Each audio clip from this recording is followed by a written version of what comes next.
بسم اللہ الرحمن الرحیم۔ آج میں انشاءاللہ آپ کے سامنے سورہ بقرہ کا رکوع نمبر 13 اس کی تفسیر بیان کروں گا۔ اس کا لفظی ترجمہ اور مختصر گرامر اس کی ہو چکی ہے، آج انشاءاللہ ہم اس کی تفسیر پڑھیں گے۔ یا ایھا الذین آمنوا، اے لوگو جو ایمان لائے ہو، لا تقولوا راعنا، راعنا مت کہو۔ میں نے آپ کو بتایا تھا راعنا کا مطلب کیا ہے، ہماری رعایت کریں۔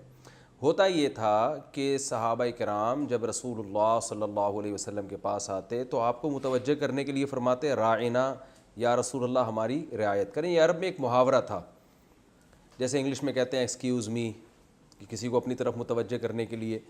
تو عرب میں کہا ہے کہ بھائی تھوڑی سی آپ ہماری رعایت کریں، آپ ہماری طرف تھوڑی سی توجہ کریں۔ تو یہودی کیا کرتے تھے، جو منافق تھے، جو نبی صلی اللہ علیہ وسلم کی محفل میں آتے، تو دو تفسیریں اس میں بیان کی جاتی ہیں۔ ایک تو یہ کہ راعی عبرانی زبان میں، کیونکہ یہودی عبرانی زبان بھی جانتے تھے جس میں تورات نازل ہوئی ہے، عربی کے ساتھ ساتھ اپنی جو انہوں نے مذہبی زبان تھی اس کی بھی حفاظت کی ہوئی تھی، اور اب تک کی ہوئی ہے۔ اسرائیل میں اب بھی عبرانی زبان سکھائی جاتی ہے۔ وہ الگ بات ہے کہ صرف ان کے مذہبی لوگ ہی وہ زبان جانتے ہیں، تاکہ تورات کی جو اصل زبان ہے وہ محفوظ رہے۔ تو عبرانی زبان میں اس کا کوئی برا مطلب تھا۔ تو یہودی کیا کرتے تھے، جو منافق تھے، نبی صلی اللہ علیہ وسلم کی محفل میں آ کے راعنا کہتے تھے، اور اس سے غلط میننگ مراد لیتے تھے اور برے معنی مراد لیتے تھے، اور بعد میں آ کے ہنستے تھے کہ دیکھو ہم جو ہے آپ کو ہم نے معاذ اللہ برا والا بھی کہہ دیا، اور اپنی ہم نے دل کی بھڑاس بھی نکال دی، اور ان کو پتہ ہی نہیں چل رہا۔ اور ایک معنی یہ بیان کیا گیا ہے کہ راعی چرواہے کو بھی کہتے ہیں، راعی جو بکریوں کی رعایت کرنے والا ہوتا ہے نا، جو بکریاں چرانے والا ہوتا ہے، راعی اسے کہا جاتا ہے، راعی۔ تو راعی سے مراد یہ اس میں کہ ہمارا چرواہا معاذ اللہ، یعنی ہماری بکریاں چرانے والا۔ تو یہ بھی ایک غلط اس میں لے کر جاتے تھے یہ۔ تو قرآن مجید نے ایسے لفظ کو بولنے پر پابندی لگائی صحابہ کرام پر جس لفظ کو کہ غلط معنی لیے جا سکتے ہیں۔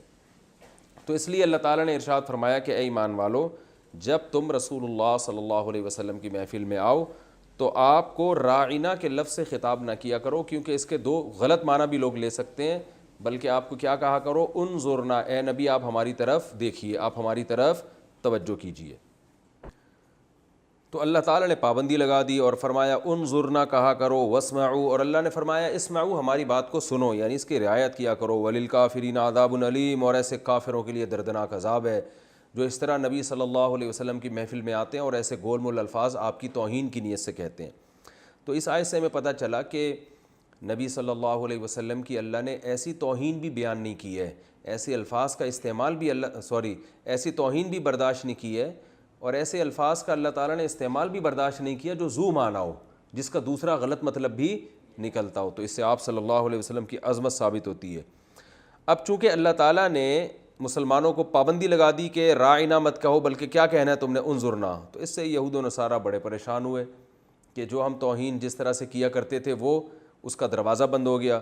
تو اللہ نے اس کا بھی تذکرہ کیا، فرمایا ما یود الذین کفروا من اہل الکتاب، دیکھو یہ جو اہل کتاب ہے نا، ان میں جو کافر لوگ ہیں جو ایمان نہیں لے کر آتے، اور اسی طرح مشرکین بھی، وہ یہ چاہتے ہی نہیں ہے کہ تمہارے رب کی طرف سے تم پر کوئی خیر نازل ہو، کیونکہ یہ بھی اسلام کا ایک ایسا حکم نازل ہوا جس میں مسلمانوں کے لیے خیر تھی۔ تو اس پہ یہ بڑے پریشان ہوئے نا کہ اللہ ایسے احکام کیوں نازل کر رہا ہے۔ تو اللہ فرماتے ہیں یہ کبھی بھی نہیں چاہتے کہ تم پر کوئی خیر نازل ہو، واللہ یختص برحمتہ من یشاء، جبکہ اللہ کا خیر کا اصول یہ ہے کہ اللہ کسی سے پوچھ کے کسی پہ خیر نازل نہیں کرتا، بلکہ جس کو چاہتا ہے اللہ اپنی رحمت کے ساتھ خاص کر دیتا ہے۔ تو جلنے والوں کو سوائے حسد اور جلن کے علاوہ کچھ بھی حاصل نہیں ہوتا۔ واللہ ذو الفضل العظیم، اور اللہ بڑے فضل والا ہے۔ آگے یہود و نصارہ کا ایک اور اعتراض بھی تھا، اس کا جواب دیا جا رہا ہے۔ یہود و نصارہ یہ بھی کہا کرتے تھے کہ یہ کیا بات ہے، قرآن میں ایک حکم نازل ہوتا ہے پھر وہ منسوخ ہو جاتا ہے۔ اسی طرح مشرکین اور جتنے بھی اسلام مخالف لوگ تھے اس وقت، یہ نبی صلی اللہ علیہ وسلم پہ اعتراض کیا کرتے تھے کہ یہ کیا بات ہے۔ اب شروع میں آیتیں نازل ہوئیں، یا ایھا الذین آمنوا لا تقربوا الی الصلاۃ وانتم سکارى، اے ایمان والو نشے کی حالت میں نماز نہ پڑھو۔ ویسے شراب پینے کی اجازت تھی کیونکہ عرب اس کے عادی تھے۔ بعد میں اللہ نے اس حکم کو منسوخ کیا اور حکم نازل کیا انما الخمر والمیسر والانصاب والازلام رجس، کہ شراب اور یہ جوا پانسا سب ناپاک ہیں، اس سے چھوڑ دو، یعنی نماز کے علاوہ بھی اب تمہیں پینے کی اجازت نہیں ہے۔ اس طرح اور بہت سارے احکام تھے۔ اسلام کے احکام تو تدریجاً آئے ہیں نا، پہلے ایک حکم آیا، پھر بعض احکام چینج بھی ہوئے۔ قرآن میں یہ بھی حکم اللہ نے دیا تھا کہ نبی کی محفل میں جانے سے پہلے صدقہ کیا کرو، پھر اللہ نے اس حکم کو کیا کر دیا؟ ختم کر دیا، چینج کر دیا کہ ٹھیک ہے صدقہ کرنے کی ضرورت نہیں ہے۔ تو ان قسم کے حکام پر یہ اعتراض کرتے تھے کہ یہ کیسا خدا ہے معاذ اللہ جس کو خود ہی نہیں پتہ ہوتا کہ کون سا حکم نازل کرنا ہے، معاذ اللہ۔ یعنی خدا تو ایک آرڈر دے اور قیامت تک کے لیے ہو، وہ چینجنگ اس کی علامت ہے کہ یہ معاذ اللہ خدا کا حکم نہیں ہے۔ کیونکہ انسان جب کوئی حکم چینج کرتا ہے، جیسے اسمبلی میں قانون پاس ہوا، تو جب قانون پاس ہوتا ہے تو اندازہ ہوتا ہے کچھ دنوں کے بعد بھئی اس قانون کا لوگوں کو کیا ہو رہا ہے؟ نقصان، تو اسمبلی اس قانون کو چینج کر دیتی ہے اور اپنی غلطی کا اعتراف بھی کرتی ہے کہ بھئی ہمیں پریکٹیکلی اندازہ ہوا کہ یہ بات درست نہیں ہے۔ تو چینج کرنا اس کی علامت ہے کہ پہلے والا حکم کیا تھا؟ وہ غلط تھا یا دوسرا غلط ہے۔ تو اس سے یہ پتہ چلتا ہے کہ یہ اللہ کا کلام نہیں ہے، اس میں تو چینجنگ ہو رہی ہے۔ تو اس کا قرآن نے جواب دیا ما ننسخ من آیت، ہم جب بھی کوئی آیت منسوخ کرتے ہیں، او ننسیہا، یا اس کو نبی سے بھلا دیتے ہیں۔ دیکھیں قرآن کی بہت سی آیتیں منسوخ ہوئی ہیں، اس کے منسوخ کا ایک طریقہ یہ بھی تھا کہ اللہ آپ صلی اللہ علیہ وسلم کے ذہن سے بالکل اس آیت کو نکال دیتے تھے، گویا کہ نازل ہوئی نہیں ہے۔ جیسے کہ سبح اسم ربک الاعلی میں بھی ہے، اللہ تعالیٰ نے فرمایا کہ سبح اسم ربک الاعلی الذی خلق فسوی والذی قدر فہدی والذی اخرج المرعى فجعلہ غثاء احوی سنقرئک فلا تنسی الا ما شاء اللہ۔ ہم آپ کو یہ قرآن پڑھائیں گے، آپ بھولیں گے نہیں، کیونکہ نبی کو ہر وقت یہ ڈر لگا رہتا تھا یہ آیت میرے ذہن سے نکل نہ جائے کہیں۔ جب جبریل علیہ السلام آیت پڑھتے تھے نا تو آپ بار بار بہت ٹینشن لیتے تھے اس کی، اور آیت کو دہراتے تھے، کہیں ایک حرف بھی دائیں بائیں، کیونکہ اللہ کا کلام ہے، آگے پہنچانا ہے لوگوں کو، تو آپ کو اس کی بڑی فکر ہوتی تھی۔ تو سورہ قیامہ میں بھی اللہ نے فرمایا کہ لا تعجل بہ، کہ آپ جلدی نہ کریں، ان علینا جمعہ و قرآنہ، آپ کو بس جو آیت بتائی جا رہی ہے آپ ایک دفعہ زبان سے پڑھ لیں اس کو، کیونکہ اس قرآن کو جمع کرنا اور اس کی حفاظت کرنا یہ ہماری ذمہ داری ہے، آپ اتنی ٹینشن نہ لیں، اللہ آپ کو یہ آیتیں بھولنے نہیں دے گا۔ تو سورہ قیامہ میں بھی یہ بیان کیا اور سبح اسم ربک الاعلی میں بھی کہ اللہ نے فرمایا فلا تنسا، آپ نہیں بھولیں گے، الا ما شاء اللہ، ہاں جو آیت اللہ بھلانا چاہے گا وہ آپ بھول جائیں گے، کیونکہ وہ آیت منسوخ ہونے کا ایک طریقہ یہ بھی ہے کہ اللہ آپ کے ذہن سے ایسا نکالے گا اس کو کہ گویا نازل ہوئی نہیں تھی۔ تو اس طرح بھی قرآن میں منسوخ ہوا ہے، اور اس طرح بھی کہ اللہ نے اس کے مقابلے میں دوسری آیت نازل کر دی۔ جیسے منسوخ کی ایک اور مثال ملتی ہے، سورہ نساء میں آتا ہے وَإِذَا حَضَرَ الْقِسْمَةَ أُولُو الْقُرْبَى وَالْيَتَامَى وَالْمَسَاكِينَ۔ پہلے وراثت کے احکام نازل نہیں ہوئے تھے، زمانہ جاہلیت میں جو وراثت کا طریقہ چلا آ رہا تھا نا، اسی کو قرآن نے شروع میں برقرار رکھا، اور بس یہ حکم دیا گیا کہ جب تقسیم کا عمل ہو وراثت میں تو غریبوں کا بھی خیال رکھو اس میں، لیکن اور پھر جو وصیت کرنا چاہتا تھا کسی کے لیے اس کے وصیت کی اجازت تھی، لیکن پھر قرآن نے یہ آیتیں نازل کیں یوصیکم اللہ فی اولادکم، اور پرانے حکم کو منسوخ کیا اور اللہ نے ہر ایک کے حصے متعین کر دیے۔ تو وہ اب پھر نبی نے فرمایا لا وصیت لوارث، اب وارثوں کے لیے وصیت کی اجازت نہیں ہے، بلکہ اللہ نے بیٹے کا، بیٹی کا، بیوی کا، ابا کا، ماموں کا تو حصہ نہیں ہوتا، دادا کا، دادی کا، نانی کا، یہ سارے حصے اللہ نے بیان کر دیے۔ تو میں چونکہ ان بچوں کا ماموں ہوں نا، اس لیے مجھے ایک دم اپنا بھی خیال آیا، یہ بچے میرے بیٹھے ہوئے نا، بھانجے ہیں یہ، تو اللہ نے کیا فرمایا، وہ سارے احکام زمانہ جاہلیت کے منسوخ کر دیے گئے۔ طلاق کے احکام منسوخ کیے گئے۔ اسلام میں شروع میں یہ تھا کہ جتنی مرضی طلاقیں دو وہ ایک ہی کاؤنٹ ہوتی تھیں، تو حضرت عبداللہ بن عباس رضی اللہ تعالیٰ عنہ فرماتے ہیں کہ اسلام نے اس حکم کو منسوخ کیا، اور کیا کیا کہ 3 طلاقیں کسی نے دیں تو 3 اس کے بعد مرد کو رجوع کا حق حاصل نہیں ہوگا، کیونکہ اس سے لوگ بیویوں پہ ظلم کرتے تھے، اس کو نہ چھوڑتے تھے نہ رکھتے تھے، وہ لٹکا دیتے تھے۔ تو الطلاق مرتان والی آیتیں نازل ہوئی، تو بہت سارے احکام منسوخ ہوئے۔ تو منسوخ ہونے کے 2 طریقے ہوتے تھے جو اس میں اللہ نے بیان کیا، ایک تو اللہ خود بتا دیں یہ حکم کیا ہے، منسوخ ہے، یعنی بعد کی آیتیں پہلی والی آیتوں کو کیا کر دیں گی، منسوخ۔ دوسرا وہ نبی کے ذہن سے ہمیشہ کے لیے وہ آیتیں نکال دی جائیں گی۔ تو اللہ فرماتے ہیں کہ یہ جب ہم یہ کام کرتے ہیں ناتی بخیر منہا، تو ہم اس سے بھی اچھی آیت لے کر آتے ہیں یا اسی جیسی آیت لاتے ہیں۔ اچھی کا مطلب عمل کے لحاظ سے آسان یا ثواب کے لحاظ سے اس میں ثواب زیادہ ہوتا ہے، یا اسی جیسی آیتیں ہوتی ہیں. کیا مطلب؟ جتنا مشکل وہ عمل تھا یا جتنا آسان وہ عمل تھا اس پر بھی آسان ہے، یا جتنا اس میں ثواب تھا اس میں بھی ثواب ہے. تو اب یہ آگے اللہ نے فرمایا الم تعلم ان اللہ علی کل شیء قدیر، کیا تم جانتے نہیں ہو کہ اللہ ہر چیز پر قدرت رکھتا ہے. تو اللہ کو اس پر بھی قدرت ہے کہ وہ اپنا حکم چینج کر دے. دیکھیں اصل بات یہ ہے کہ یہود و نصارہ جو اعتراض کرتے تھے، مشرکین جو اعتراض کرتے تھے کہ اللہ حکم کو چینج کیوں کرتا ہے، یہ چینج کرنا اس کی علامت ہے کہ معاذ اللہ سے غلطی ہوئی ہے پہلا حکم بیان کرنے میں.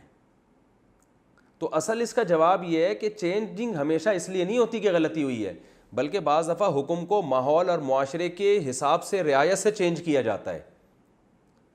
بھائی اسمبلی اگر قانون کو تبدیل کرتی ہے وہ تو اس لیے کہ اس کو اندازہ ہوتا ہے پہلا قانون کیا تھا، غلط تھا، لیکن ہمیشہ قانون اس لیے تبدیل نہیں ہوتا. بعض دفعہ پہلا بھی صحیح ہوتا ہے اور بعد والا بھی کیا ہوتا ہے، صحیح ہوتا ہے. پہلا پہلے زمانے کے حساب سے ٹھیک ہوتا ہے، بعد والا بعد والے زمانے کے حساب. مثال کے طور پر اسلام آیا اور آتے ہی شراب مکمل حرام ہو جاتی تو صحابہ کے لیے آزمائش بہت بڑھ جاتی. ابھی ان کو توحید سمجھ میں نہیں آ رہی، بہت سے لوگوں کو ابھی ان کو نبی کا نبی ہونا سمجھ میں نہیں آ رہا. پہلے تو ان کو توحید سمجھائی جائے گی، رسالت سمجھائی جائے گی، آخرت سمجھائی جائے گی، پھر بتایا جائے گا نماز بھی ہے، زکوٰۃ بھی ہے. نماز زکوٰۃ پہ آئیں گے، پھر بتایا جائے گا شراب کیا ہے، حرام ہے. تو اگر اس زمانے میں سارے حکام ایک ہی دن میں نازل ہو جاتے تو کون اسلام پہ چلتا؟ پھر جو اسلام میں داخلہ بند ہو جاتا. تو اللہ کی رحمت نے اس بات کا تقاضا کیا کہ بھائی ان کو زمانے کے حساب سے آہستہ آہستہ احکام دیے جائیں، ان کو بتایا جائے. جیسے نماز میں بھی تبدیلی ہوئی ہے. شروع میں نماز میں اجازت تھی بات چیت کرنے کی، حدیث میں آتا ہے کہ صحابہ بات چیت بھی کیا کرتے تھے نماز کے دوران، نماز بھی چل رہی ہے اور بات چیت بھی. تو پھر اللہ نے اس حکم کو منسوخ کر دیا اور قرآن میں آیتیں نازل ہوئیں قوموا للہ قانتین، اللہ کے سامنے خشوع و خضوع سے کھڑے ہو جاؤ. کیا مطلب؟ تمہیں اب بات چیت کی اجازت نہیں ہے. صحیح حدیث ہے کہ ایک دیہاتی صحابی آئے، ان کو نہیں پتہ تھا کہ جو ہے وہ اللہ نے بات چیت کی اجازت ختم کر دی ہے. وہ آئے اور انہوں نے صحابہ کرام کو سلام کیا، کسی نے جواب ہی نہیں دیا. تو وہ غصے سے دیکھنے لگے اور اپنی طرف نمازیوں کو متوجہ کرنے لگے، تو صحابہ اشارہ کرنے لگے ان کو. تو اب اس پہ کوئی اعتراض کرے کہ پہلے اجازت تھی بعد میں حکم منسوخ کر دیا، تو بھائی وہ پہلے والا بھی حکم ٹھیک تھا، بعد والا حکم بھی کیا تھا، ٹھیک. وہ پہلے کے حساب سے تھا، یہ اب کے حساب سے. تو چینجنگ ہر دفعہ اس کی علامت نہیں ہوتی کہ پہلا حکم غلط تھا دوسرا صحیح ہے، یا پہلا صحیح تھا دوسرا غلط ہے، بلکہ پہلا اس زمانے کے لحاظ سے بالکل صحیح اور دوسرا اس زمانے کے لحاظ سے بالکل ٹھیک ہے. تو اللہ نے جو اصل جواب تھا وہ دیا نہیں ہے ان آیتوں میں، اس لیے کہ بعض دفعہ جواب جب بہت واضح ہوتا ہے نا تو وہ جواب دے کر اپنی دلیل گویا کمزور کرنے کے مترادف ہوتی ہے. بعض باتیں اتنی واضح ہوتی ہیں نا کہ اگر آپ ان کو دلائل سے ثابت کرنے لگ جاؤ تو یہ اس کی علامت ہوتی ہے گویا آپ نے یہ مان لیا کہ سامنے والا جو بات کر رہا ہے وہ بھی کیا ہے، مضبوط ہے، اور دلیل سے اس کا جواب دینے کی ہمیں ضرورت ہے. تو اس لیے اللہ نے جواب یہ دیا کہ الم تعلم ان اللہ علی کل شیء قدیر، کیا تمہیں پتہ نہیں اللہ کو ہر چیز پر قدرت ہے؟ بھائی اللہ کو یہ اختیار ہے کہ وہ پہلے کچھ اور حکم دے بعد میں اس کو کیا کر دے، چینج کر دے. تو اللہ سے کون پوچھے گا کہ پہلے یہ کیوں اور یہ تو تمہارا سوال ہی کیا ہے، احمقانہ ہے. اور وہ ہے اللہ، تو ظاہر ہے اس کا کوئی بھی آرڈر حکمت اور مصلحت سے خالی نہیں ہے. ہاں علماء کا اس پر اتفاق ہے کہ جو اسلامی احکام ایک دفعہ نازل ہوئے اور اس کے اگینسٹ کوئی دوسرا حکم نازل نہیں ہوا تو اور نبی صلی اللہ علیہ وسلم کی وفات ہو گئی تو اب قیامت تک اس میں چینجنگ نہیں ہو سکتی، کیونکہ منسوخ کرنے کا اختیار صرف اللہ کو ہے، اور اللہ وحی کے ذریعے منسوخ کرتا ہے، قرآن میں یا حدیث کے ذریعے. اور اب نبی کے دنیا سے جانے کے بعد قرآن کے نزول کا راستہ بھی بند اور نبی صلی اللہ علیہ وسلم کی حدیث کا راستہ بھی کیا ہو گیا، بند. تو اب جب نبی دنیا سے چلے گئے تو جو حکم منسوخ ہونا تھا ہو گیا، اب قیامت تک کوئی حکم منسوخ نہیں ہوگا. اب کوئی پروفیسر اٹھ کے کہتے ہیں ایکچولی زمانے کے لحاظ سے یہ جو ہے اس کی اجازت دے دینی چاہیے، اور نمازیں 5 بہت مشکل ہو رہی ہیں تو 4 کر دینی چاہیے، پہلے لوگ فارغ ہوا کرتے تھے اب کیا ہیں، مصروف ہیں. تو یہ غلط ہوگا، کیونکہ اللہ تعالیٰ نے جب نبی صلی اللہ علیہ وسلم کو دنیا سے اٹھا لیا تو یہ اٹھانا اس کی علامت ہے کہ اسلام اب کمپلیٹ ہو چکا ہے اور اللہ کو پتہ ہے کہ قیامت تک آنے والے انسانوں کے لیے جو اب میں نے آرڈر جو آخر میں رکھے ہیں وہ اب قیامت تک انسانوں کے لیے کیا ہیں؟ سوٹیبل ہیں. اور وہ قیامت جو چینجنگ کرنی تھی اللہ نے کر دی ہے. اب یہ نہیں ہو سکتا کہ جی شراب کو ہم کسی کو فتویٰ دے دیں آپ کے لیے جائز ہے, تھوڑا پہلے مکمل دین پہ آ جائیں تو پھر آپ کے بھی پابندی لگ جائے گی. نہیں بھائی, جو غیر مسلم آج اسلام قبول کر رہا ہے اسی دن سے شراب اس کے لیے کیا ہے؟ حرام ہے. شروع میں روزے فرض نہیں تھے, رمضان کے روزے, اب بعد میں فرض ہوئے ہیں. تو اب یہ نہیں کہہ سکتے کہ کوئی غیر مسلم نے اسلام قبول کیا ہے تو ہم یہ کہیں کہ چونکہ اسلام میں بھی شروع میں روزے فرض نہیں تھے تو آپ بھی نئے نئے مسلمان ہوئے تو ابھی فی الحال آپ پہ بھی فرض نہیں ہے, جب پکے ہو جاؤ گے تو فرض ہو جائیں گے. نا نا نا نا نا, اب چینجنگ, کیونکہ چینجنگ کی اجازت کس کو ہے؟ اللہ کو. تو جتنی چینجنگ اللہ نے کرنی تھی وہ کیا ہے؟ ہو چکی ہے. کیونکہ بعض لوگ براڈ مائنڈیڈ ہوتے ہیں نا, تو وہ پھر اس طرح کی آیتوں سے قیاس کر کے خود ہی حکم میں چینجنگ کرتے رہتے ہیں. تو اللہ نے بتایا کہ کیا تمہیں پتہ نہیں اللہ ہر چیز پر قدرت رکھتا ہے؟ تو منسوخ کرنے کی قدرت بھی صرف اور صرف اللہ کے پاس ہے, کسی مفتی کے پاس نہیں ہے. البتہ کچھ احکام ایسے ہیں جو اسلام نے رکھے ہی زمانے کے حساب سے ہیں, وہ مقصود نہیں ہوتے, تو وہ زمانے کے حساب سے کیا ہو سکتے ہیں؟ چینج ہو سکتے ہیں, کیونکہ وہ اسلام نے ان میں پہلے سے ہی لچک رکھی ہے. وہ یعنی وہ احکام بذات خود مقصود نہیں ہے, بلکہ مقصود کا کیا ہے؟ ذریعہ ہے. تو وہ ذریعہ مقصود ہیں. تو ذریعہ جو ہے نا کسی بھی چیز کا وہ ہر دور کے لحاظ سے چینج ہوتا رہتا ہے. جیسے اس زمانے میں لوگ تبلیغ پہ پیدل جاتے تھے, گدھے پہ جاتے تھے. ہم کیا چونکہ نبی گدھے پر گئے ہیں تو اب, اور نبی صلی اللہ علیہ وسلم کا جب وصال ہوا تو اس وقت بھی آپ اونٹ کی سواری کرتے تھے, تو لہٰذا اونٹ پہ جانا ہی اب تبلیغ ہے, اب یہ حکم چینج نہیں ہو سکتا. تو ہم کہیں گے بھائی وہ اس زمانے کے لحاظ سے تھا, اب کیا جہازوں کا دور ہے. تو چونکہ اصل مقصد تبلیغ ہے, سواری اصل مقصد نہیں ہے, وہ اس کا ذریعہ ہے. تو زمانے کے لحاظ سے ذرائع کیا ہوتے چلے جائیں گے؟ چینج ہوتے چلے جائیں گے. تو اللہ نے ارشاد فرمایا ما ننسخ من آیت, کہ ہم جو بھی آیت منسوخ کرتے ہیں یا اسے آپ کے ذہن سے بھلا دیتے ہیں تو ہم اس سے بہتر آیت لے کر آتے ہیں, یا ہم اسی جیسی آیت لے کر آتے ہیں. یعنی کیا مطلب؟ جیسی وہ درست تھی یہ والی بھی کیا ہے؟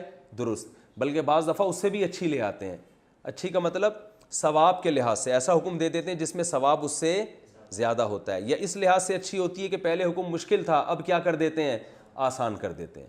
اور پہلے آسان تھا اب مشکل کر دیا, لیکن ثواب میں کیا کر دیا؟ اضافہ. تو اللہ کی حکمت اس کا تقاضا کرتی ہے کہ ہر آنے والا دن مسلمانوں کے لیے پہلے سے بہتر ہو. آگے اللہ فرماتے ہیں الم تعلم ان اللہ لہ ملک السماوات والارض, کیا تمہیں معلوم نہیں ہے کہ اللہ کے لیے آسمانوں اور زمین کی بادشاہی ہے. تو بادشاہ کو تو یہ اختیارات ہوتے ہیں نا کہ آج وہ آرڈر دے رہا ہے کل اس آرڈر کو کیا کرے؟ چینج کر دے. اور اس میں بندوں کی آزمائش بھی ہے, بلکہ یہ خود اللہ کے برحق معبود ہونے کی ایک علامت ہے کہ اگر آپ اس کو اختیارات اس سے چھین لو گے تو وہ معبود تھوڑی ہوگا, وہ بادشاہ تھوڑی ہوگا. وما لکم, دیکھو آپ نے دیکھا ہوگا بڑے بڑے آفیسر کسی کو کہتے ہیں نا, کوئی کام کہتے ہیں جا بھائی تو یہ لے کر آ, چائے لے آ, وہ لے کر آیا, آپ اسے کہتے ہیں یار ابھی میرا موڈ ختم ہو گیا, اس کو واپس وہاں لے جا کے رکھ دو. وہ کہتے ہیں سر آپ نے, وہ اس کو یہ اجازت ہوتی ہے کہے کہ سر آپ نے پہلے منگوائی کی تھی. تو سر اسے کیا کہیں گے؟ بھائی تو یہاں پر جاب کر رہا ہے نا, تجھے خدمت کی تنخواہ دی جا رہی ہے, تجھے جو کہا جا رہا ہے وہ کر. بعض دفعہ یہ باس آزمانے کے لیے بھی کرتا ہے کہ یہ اپنے آپ کو ملازم سمجھتا بھی ہے کہ نہیں سمجھتا. تو اللہ کی ایک حکمت یہ بھی ہو سکتی ہے کہ یہ لوگ مجھے معبود حقیقت میں سمجھتے بھی ہیں کہ نہیں سمجھتے. تو صحابہ کرام جو حکم آتا تھا دل و جان سے اس کو تسلیم کرتے تھے کہ بھائی پہلے اللہ نے وہ حکم دیا, اب یہ دیا ہے تو اب ہم اس کو فالو کریں گے. اور جو نہ ماننے والے تھے, منافق تھے, وہ اسی میں عیب نکالتے رہتے, یار یہ کیا ہے, پہلے یہ کہا جا رہا تھا اب کیا کہا جا رہا ہے, اب یہ کہا جا رہا ہے. تو بھائی تمہیں آم کھانے سے مطلب ہے یا پیڑ گننے سے مطلب ہے؟ اللہ فرماتے ہیں وما لکم من دون اللہ من ولی ولا نصیر, اللہ کے علاوہ تمہارا کوئی دوست اور مددگار نہیں ہے, لہذا جیسے جیسے حکم دے رہا ہے ویسے ویسے عمل کرتے چلو. ام تریدون ان تسألوا رسولکم, اللہ پھر یہودیوں سے خطاب کر رہے ہیں کہ جس قسم کے بیہودہ سوال تم نے حضرت موسیٰ سے کیے, تو تمہارے درمیان جو رسول ہیں, جو حقیقت میں تمہارے رسول بھی ہیں اگرچہ تم نہیں مانتے, تو کیا, کیونکہ اس طرح کے سوالات زیادہ تر منافقین کرتے تھے جن کا زبانی دعویٰ یہ تھا کہ ہم آپ کو رسول مانتے ہیں. تو اللہ فرماتے ہیں کیا تم اپنے پیغمبر سے اسی قسم کے سوال کرو گے جیسے موسیٰ سے سوال تو کیے گئے ہیں الٹے سیدھے؟ تم نے حضرت موسیٰ کو بھی پریشان کیا تھا. وہ سوال کیا تھے؟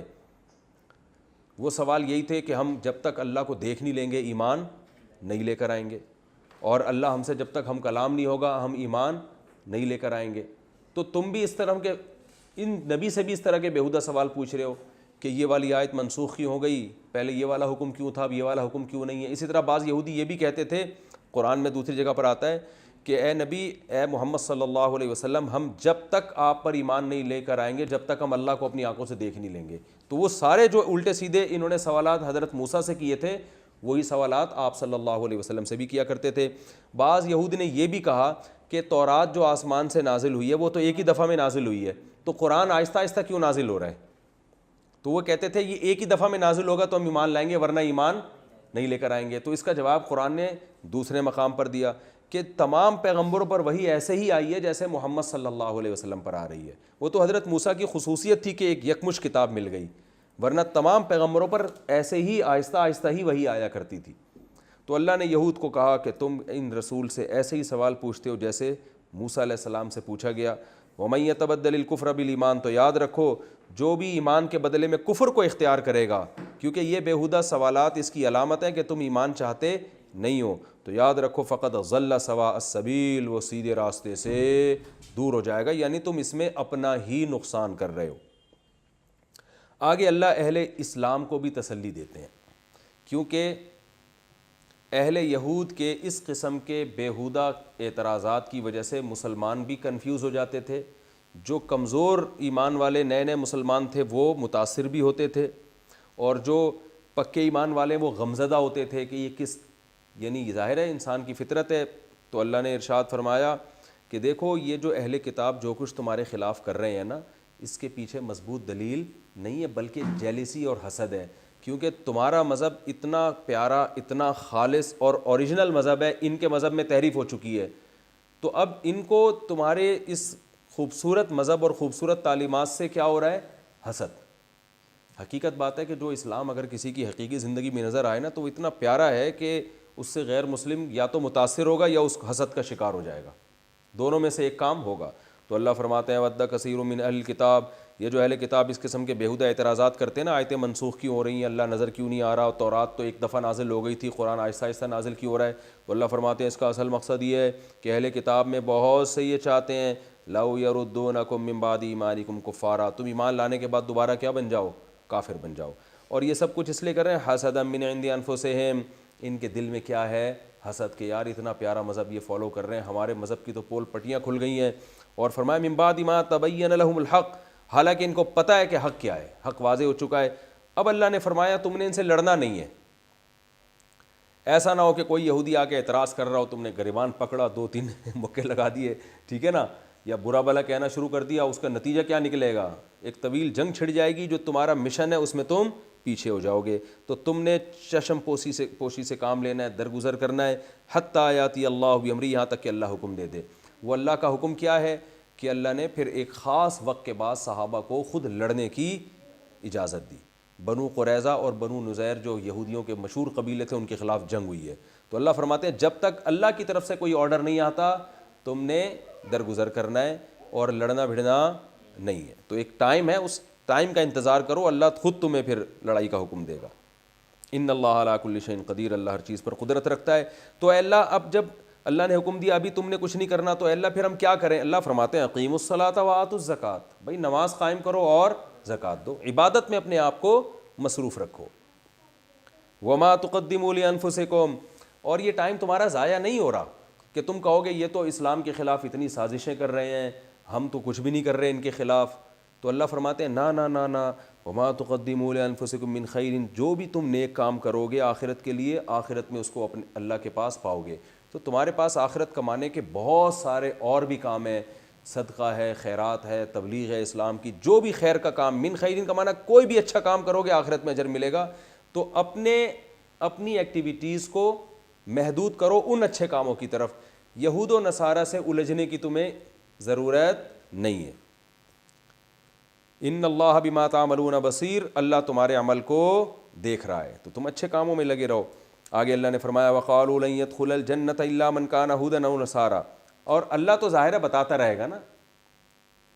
یعنی آپ یہ کہہ سکتے ہیں نا مسلمانوں کو اللہ نے منع کر دیا کہ تم نہ کرو, تو اللہ خود تھوڑی منع ہوگا, خود اللہ ان کی پول پٹیاں کھولتا رہے گا. اللہ فرماتے ہیں یہ لوگ اپنے اس خوش فہمی میں مبتلا ہیں کہ یہود کا یہ دعویٰ ہے کہ جنت میں یہودی کے علاوہ کوئی بھی نہیں جائے گا۔ عیسائی کا یہ دعویٰ ہے کہ جنت میں عیسائیوں کے علاوہ کوئی نہیں جائے گا اور ہرگز نہیں جائے گا، یعنی مسلمان تو جائیں گے ہی نہیں۔ اللہ فرماتے ہیں یہ ان کی تمنائیں ہیں، ان سے کہہ دو ہاتو برہانکم ان کنتم صادقین، کوئی تمہارے پاس مضبوط دلیل ہو تو لے کر آؤ، اور وہ ایسی مضبوط دلیل تمہارے پاس نہیں ہے۔ ممکن ہے یہودی تورات کی آیتیں پیش کریں کہ بھئی جو موسیٰ علیہ السلام پر ایمان لانے والے ہیں وہ جنت میں جائیں گے، تو اللہ نے اس کا جواب دیا ہے کہ موسیٰ علیہ السلام پر، موسیٰ علیہ السلام کے دور میں ایمان لانے والے جنت میں اس لیے جاتے تھے کہ انہوں نے اپنے آپ کو اللہ کے سپرد کر دیا۔ اب جب نیا نبی آ گیا ہے تو اللہ کے سپرد کرنے کے لیے اس نبی پر ایمان لانا ضروری ہے، کیونکہ ان کی علامتیں تورات میں بھی ہیں، انجیل میں بھی ہیں۔ تو اللہ نے فرمایا بھلا کیوں نہیں جائے گا بھائی تمہارے علاوہ کوئی جنت میں؟ من اسلم وجہہ، کیونکہ اللہ کا قانون یہ ہے، تمہارے پاس تو دلیل نہیں ہے، آؤ ہم تمہیں دلیل دیتے ہیں۔ اور وہ دلیل کیا ہے؟ وہ دلیل ایسی ہے جس کو تم بھی مانتے ہو اور ہم بھی، جو تورات میں بھی ہے انجیل میں بھی، وہ دلیل اور عقل بھی مانتی ہے اس کو۔ وہ دلیل کیا ہے؟ کہ جنت میں وہ جائے گا من اسلم وجہہ للہ، جو اپنے چہرے کو اللہ کے سپرد کر دے، جیسے جیسے اللہ کہہ رہا ہے ویسے ویسے کرے، وہو محسن، اور عمل کو بھی عمدہ طریقے سے کرے، صرف نظریاتی اصلاح نہ ہو، نظریے کے طور پر اپنے آپ کو عقیدے کے طور پہ اللہ کے سپرد نہ کرے، بلکہ عمل بھی کر کے دکھائے۔ فَلَهُ أَجْرُهُ عِنْدَ رَبِّهِ، تو اس کے لیے اللہ کے پاس اجر ہے، وَلَا خَوْفٌ عَلَيْهِمْ وَلَا هُمْ يَحْزَنُونَ، اور ان پر نہ کوئی خوف ہوگا نہ غمزدہ ہوں گے، یعنی وہ لوگ جنت میں جائیں گے۔ تو اس معیار ہے، یہ ہے اصل معیار جنت اور جہنم کا۔ تو تم خود چیک کر کے دیکھ لو اس معیار پر کون اتر رہا ہے۔ تو اس معیار پر محمد صلی اللہ علیہ وسلم پر ایمان لانے والوں کے علاوہ کوئی بھی نہیں اتر رہا۔ تو یہ آیت، یہ اس کا رکوع مکمل ہوا۔ اس رکوع سے ہمیں اسباق کیا ملتے ہیں مختصراً میں بیان کر دیتا ہوں۔ پہلا سبق ہمیں یہ ملتا ہے کہ توہین رسالت اللہ کسی قیمت پہ برداشت نہیں کرتے، بلکہ ایسے لفظ استعمال کرنا جس میں توہین کا شائبہ بھی ہوتا ہو وہ بھی استعمال کرنا ٹھیک نہیں ہے۔ لیکن یاد رکھو اگر غلطی سے کسی کے منہ سے ایسا لفظ نکلا ہے، اس کو پکڑ کے بیٹھ کر پروپیگنڈا کرنا، یا وہ توہین کا بیچارے کا ارادہ ہی نہیں ہے تو وضو معنی استعمال اس نے غلطی سے استعمال کر لیے، تو اس کو یہ تو تنبیہ کی جائے گی کہ بھئی ایسا لفظ استعمال نہ کریں، لیکن فوراً اس کو توہین قرار دے دینا یہ قرآن کی آیت کا ہرگز مطلب نہیں ہے، جو آج ہمارے ہاں سوشل میڈیا پہ ہو رہا ہے، یہ مطلب نہیں ہے۔ دوسرا، اسی آیت سے علماء نے استدلال کیا ہے کہ جیسے نبی کی توہین یا ایسا لفظ جس سے نبی کی توہین کا شائبہ نکل رہا ہو حرام ہے، اسی آیت سے پتہ چلتا ہے کہ علماء کی توہین بھی کیا ہے؟ حرام ہے، کیونکہ نبی کی توہین اس لیے حرام ہے کہ وہ اللہ کا راستہ دکھاتے ہیں، اللہ کے نائب ہیں اور اللہ کے سفیر ہیں، اور علماء کیا ہیں؟ وہ پیغمبروں کے سفیر ہیں۔ حدیث میں آتا ہے، صحیح حدیث میں، العلماء ورثۃ الانبیاء، علماء انبیاء کے وارث ہیں، انبیاء کے جانشین ہیں۔ تو اس لیے اسی آیت سے علماء نے استدلال کیا ہے کہ جیسے پیغمبر صلی اللہ علیہ وسلم کی توہین حرام ہے، ایسے ہی اہل حق علماء کی توہین بھی حرام ہے۔ البتہ وہ الگ بات ہے کہ پیغمبر کی توہین بڑے درجے کا گناہ، علماء کی توہین بڑے درجے کا ہے لیکن اتنا نہیں جتنا پیغمبر کی توہین۔ تو ایک تو یہ پتہ چلا۔ دوسری، اللہ نے اہل کتاب اور مشرکین کا بتایا کہ یہ لوگ نہیں چاہتے کہ تمہارے اوپر کوئی خیر نازل ہو۔ تو یہ آج بھی بہت سے اہل کتاب اور مشرکین پر یہ آیت فٹ ہوتی ہے کہ آج بھی دیکھو نا ہمارے سارے وسائل پر قبضہ کس نے کیا ہوا ہے؟ انہوں نے، ہمیں وہ ترقی نہیں کرنے دیتے۔ تو آج بھی یہ آیت ان پر صادق آتی ہے، یہ چاہتے ہیں کہ یہ مسلمان کیا رہیں؟ پسماندہ اور غریب ہی رہیں۔ تو یہ نہیں چاہتے کہ مسلمان خیر میں آئیں۔ اور اللہ نے یہ بھی بتایا ما ننسخ من آیۃ او ننسھا، کہ دیکھو جب اس آیت سے پتہ چلتا ہے، تیسرا نقطہ، کہ جب اللہ اپنے حکم کو مصلحت کے لحاظ سے چینج کرتا ہے تو اس سے پتہ چلتا ہے کہ انسان کی طبیعت میں بھی فلیکسیبلٹی ہونی چاہیے، لچک ہونی چاہیے۔ لائف اسٹائل ایسا نہیں ہونا چاہیے کہ جو بات ایک دفعہ کہہ دی بس وہ پتھر پہ کیا بن گئی؟ لکیر۔ تو جب اللہ زمانے کے حساب سے حکم چینج کرتا ہے تو آپ اپنے گھر کے اصول کیوں چینج نہیں کر سکتے؟ آپ اپنے آفس کے اصول کیوں چینج نہیں کر سکتے؟ آپ اپنے تبلیغ کے اصول کیوں چینج نہیں کر سکتے؟ ہمارے ہاں جو کسی نے بول دیا بس وہ پتھر پہ کیا بن گیا؟ لکیر۔ اب الیکٹرانک میڈیا کا دور ہے، بعض لوگ کہتے نہیں الیکٹرانک میڈیا کے ذریعے تبلیغ نہیں ہو سکتی کیونکہ نبی صلی اللہ علیہ وسلم نے نہیں کیا، ہمارے فلاں بزرگ نے نہیں کی ہے۔ تو بھائی زمانے کے لحاظ سے ہمیں اپنے آپ کو کیا کرنا چاہیے؟ چینج کرنا چاہیے۔ تو میں اس موقع پر ایک واقعہ سناتا ہوں، اس سے یہ علمی نقطہ سمجھ میں آئے گا۔ ہمارے ایک دوست تھے جن کے بارے میں پتہ چلا 20 سال یا 15 سال سے کبھی مدرسے میں 1 منٹ بھی لیٹ نہیں ہوئے وہ، اور کبھی ناغہ نہیں کیا۔ کسی نے کہا ان کی استقامت کو میں داد دیتا ہوں کہ 1 سیکنڈ بھی کبھی زندگی میں انہوں نے تاخیر نہیں کی مدرسے میں، اور کبھی زندگی میں انہوں نے 15 سال میں یا 20 سال میں کبھی ناغہ نہیں کیا۔ میں نے ان سے کہا، میں نے کہا یہ کامیاب آدمی نہیں ہے۔ انہوں نے کہا بھائی کیوں؟ میں نے کہا دیکھو، انسان کو نا زمانے کے حساب سے اپنے آپ کو چینج اور حالات کے حساب سے چینج کرنا پڑتا ہے۔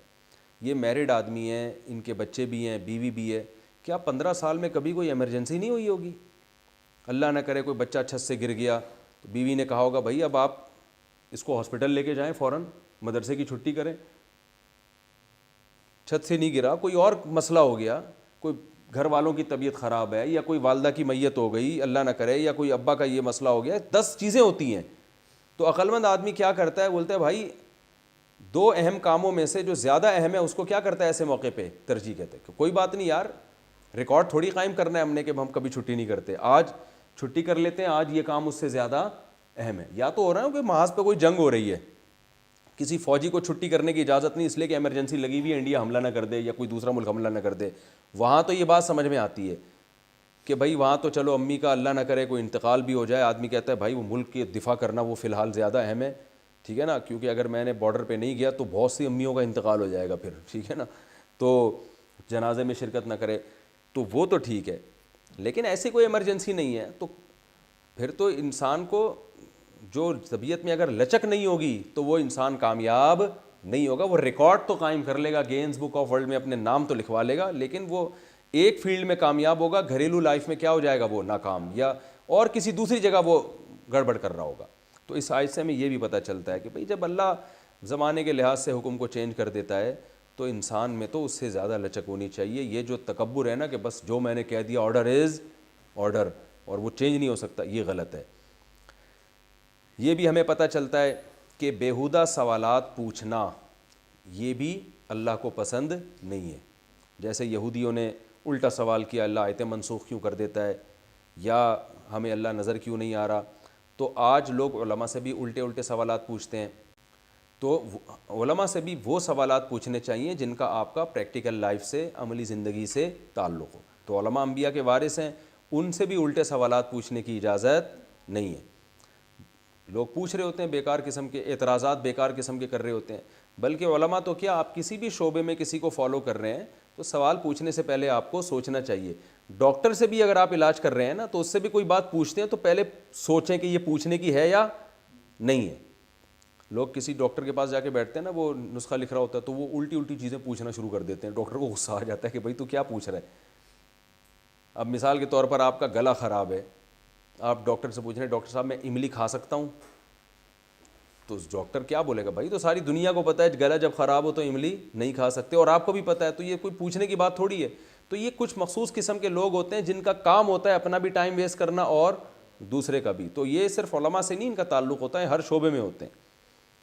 تو اللہ نے فرمایا کہ تم ایسے ہی سوال نہ مت پوچھو جیسے تم نے موسیٰ علیہ السلام سے سوالات پوچھ کے ان کو پریشان کیا تھا۔ اور اس رکوع میں ہمیں ایک نقطہ یہ بھی پتہ چلتا ہے کہ غیر مسلموں میں بہت سے یہ چاہتے ہیں کہ مسلمان کافر ہو جائیں، لیکن ان کا مقصد خیر خواہی نہیں ہے، بلکہ ان کا مقصد یہ ہے کہ جیسے ہم تباہ ہوئے نا، ہمارا نظام تباہ ہو گیا، ان کا نظام بھی کیا ہو جائے، اسی طرح برباد ہو جائے۔ یہ جو آج کل فیملی پلاننگ میں نسل روکنے کی باتیں ہو رہی ہیں نا، ایک پوری دنیا میں مہم چل رہی ہے، اس کا مقصد یہ نہیں ہے کہ آپ کے بچے کم ہوں گے تو آپ کے وسائل زیادہ ہوں گے تو آپ کھلا کھائیں گے اور مزے اڑائیں گے، نہ نہ نہ نہ۔ ان کو پتہ ہے کہ ان کی افرادی قوت بڑھ گئی تو یہ طاقتور ہو جائیں گے، کمانے والے زیادہ اور کھانے والے کم۔ تو حسد ہے، حسد کی وجہ سے یہ چاہتے ہیں کہ ہمارا فیملی سسٹم ایسے ہی تباہ ہو جائے جیسا ان کا تباہ ہوا۔ تو اللہ نے اس میں بھی ہمیں تنبیہ کی ہے کہ یہ لوگ چاہتے ہیں کہ تم بھی انہی جیسے بن جاؤ، اور اس میں نماز اور زکوٰۃ کا بھی ہے۔ اور اللہ نے اس میں یہ بھی اصول بیان کر دیا کہ جنت کسی قوم کے ساتھ خاص نہیں ہے۔ آج بھی بعض لوگ کہتے ہیں ہم فلاں بزرگ کے خاندان میں پیدا ہوئے تو ہم تو جنت میں ہی جائیں گے، اور ہم تو فلاں پیر بابے کے ہاتھ میں بیعت ہو گئے۔ تو اللہ نے اصول بیان کر دیا کہ بھئی جنت میں جائے گا، کامیاب ہوگا جو اپنے آپ کو کس کے سپرد کر دے، اللہ کے۔ تو عمل کے لحاظ سے ہر ایک کو ہمیں پرکھنا چاہیے، کسی کے روحانی ٹوپی ڈراموں سے ہمیں متاثر نہیں ہونا، پریکٹیکل لائف کو دیکھنا ہے کہ عملی زندگی میں یہ کیسا ہے۔ اپنے آپ کو سب سے پہلے اس پہ پرکھنا ہے. تو یہ رکوع کمپلیٹ ہوا.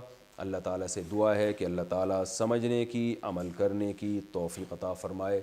وما علینا الا البلاغ.